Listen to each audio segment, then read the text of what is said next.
അടിപൊളിയായി. എനിക്ക് പേഴ്സണൽ നല്ല ഇഷ്ടപ്പെട്ടു. ഞാൻ നല്ല എൻജോയ്, കാര്യം ഞാൻ ഒരുപാട് ഹൈ പ്രതീക്ഷയല്ല വന്നത്. ഒരു നോർമൽ സിനിമ അടിപൊളിയായിട്ട് ചെയ്തിട്ടുണ്ട്. മേക്കിംഗ് വൈസ് ഒക്കെ നന്നായിട്ടുണ്ട്. സിനിമാറ്റോഗ്രാഫി അടിപൊളിയാണ്. മ്യൂസിക് നന്നായിട്ട് വന്നിട്ടുണ്ട്. പിന്നെ ചിലയിടത്ത് എനിക്ക് എവിടേക്കും ഒരു കണക്ഷൻ മിസ്സായെങ്കിലും പിന്നെ ആകെ ഒരു കണക്ഷൻ കിട്ടുന്നുണ്ട് നമുക്ക്. സോ അടിപൊളി പടമാണ്. എനിക്ക് മസ്റ്റ് വായിച്ചാണ് തോന്നുന്നത്. കോമഡി എന്ന് പ്രധാനമായിട്ട് കോമഡി അല്ല ഫോക്കസ് ചെയ്യുന്നത്. ഒരു നമ്മുടെ സൊസൈറ്റി എല്ലാം അക്സെപ്റ്റ് ചെയ്യാൻ ഭയങ്കര ബുദ്ധിമുട്ടാണ് ഇന്നത്തെ കാലഘട്ടത്തിൽ. അങ്ങനത്തെ ഒരു സംഭവത്തിൽ അവിടെ നിന്ന് നാട് വിടുന്ന ഒരു ധീരൻ, ആ ധീരൻ്റെ കഥയാണ് ഫുള്ള് പറഞ്ഞു പോകുന്നത്. പക്ഷേ ആരുമില്ല എന്ന് ഒരു തോന്നലിൽ നിന്ന് എല്ലാവരും പുള്ളിയുടെ കൂടെ നിൽക്കുകയാണ്. ക്ലൈമാക്സ് ഇഷ്ടമൊക്കെ അടിപൊളിയാണ്. പിന്നെ എടുത്ത് പറഞ്ഞ സിനിമാറ്റോഗ്രാഫി എനിക്ക് ഭയങ്കര ഇഷ്ടപ്പെട്ടു. എനിക്ക് ഓക്കെയാണ്, എനിക്ക് വലിയ കുഴപ്പം തോന്നിയില്ല. കുറച്ച് എന്താ പറയുക, സിറ്റുവേഷൻ കോമഡീസാണ് വർക്കൗട്ടായത്.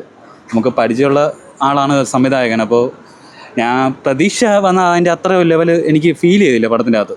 അത്യാവശ്യം കുറച്ച് ചിരിക്കാനുണ്ട്, പിന്നെ കുറച്ച് കാര്യങ്ങൾ. പിന്നെ സീനിയേഴ്സായിട്ടുള്ള ജഗദീഷ് ചേട്ടനാണെങ്കിലും മനോജ് ചേട്ടനാണെങ്കിലും സുധീഷ് ചേട്ടനാണെങ്കിലും അതുപോലെ തന്നെ ബാക്കിയുള്ള എല്ലാവരും അവരുടെ പെർഫോമൻസ് നല്ലപോലെ കാഴ്ചവെച്ചിട്ടുണ്ട്. പക്ഷേ എന്തോ നമ്മൾ പടം കണ്ടിറങ്ങുമ്പോൾ ഒരു തൃപ്തി ഉണ്ടല്ലോ, ആ തൃപ്തി കിട്ടുന്നില്ല എന്നൊരു ഫീലുണ്ട്. ക്ലൈമാക്സ് കുഴപ്പമില്ലായിരുന്നു.